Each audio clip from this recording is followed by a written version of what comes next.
নমস্কার, আপনারা দেখছেন ভয়েস অফ বাঁকুড়া। বাঁকুড়ার সব খবর, সঠিক খবর সবার আগে। হাজার হাজার চাকরিহারা যোগ্য শিক্ষকদের সমর্থনে এসইউসিআইসি সভা। বাঁকুড়া জেলার সালতোড়া ব্লকের লক্ষণপুর মোড়ের সভায় সভাপতিত্ব করেন শ্রদ্ধেয় শিক্ষক দলের জেলা নেতা কমরেড কানাই মণ্ডল। বক্তব্য রাখেন সংগঠনের ব্লক নেতা কমরেড দীপেন বাউরি, ব্লক শিক্ষক নেতা কমরেড হারাধন মণ্ডল ও এসইউসিআইসি জেলার কমিটি সদস্য কমরেড স্বপন নাগ। সদস্য সভাপতি হিসাবে থাকছেন কমরেড মানব বেরা।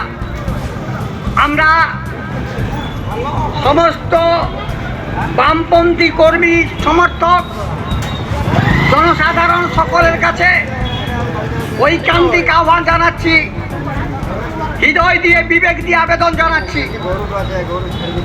যে আসুন এই মহতী সভা। অন্যদিকে লক্ষ লক্ষ বেকার কাজের আশায় বন্যা হয়ে ঘুরে বেড়াচ্ছেন।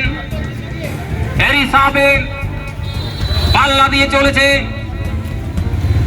অস্বাভাবিক হারে প্রতিটি নিত্য প্রয়োজনীয়। বক্তারা শিক্ষা আন্দোলন, বিদ্যুৎ আন্দোলন, গণ আন্দোলনকে শক্তিশালী করার লক্ষ্যে 24শে এপ্রিল এসইউসিআইসি প্রতিষ্ঠা দিবসের শহীদ মিনারের জনসমাবেশ যোগদানের জন্য আবেদন জানান। এই ধরনের গুরুত্বপূর্ণ খবর সবার আগে পেতে আমাদের চ্যানেল সাবস্ক্রাইব করুন আর ভিডিওটি শেয়ার করতে ভুলবেন না। আপনার মতামত কমেন্টে জানান আর লাইক শেয়ার করে ভয়েস অফ বাঁকুড়ার পাশে থাকুন।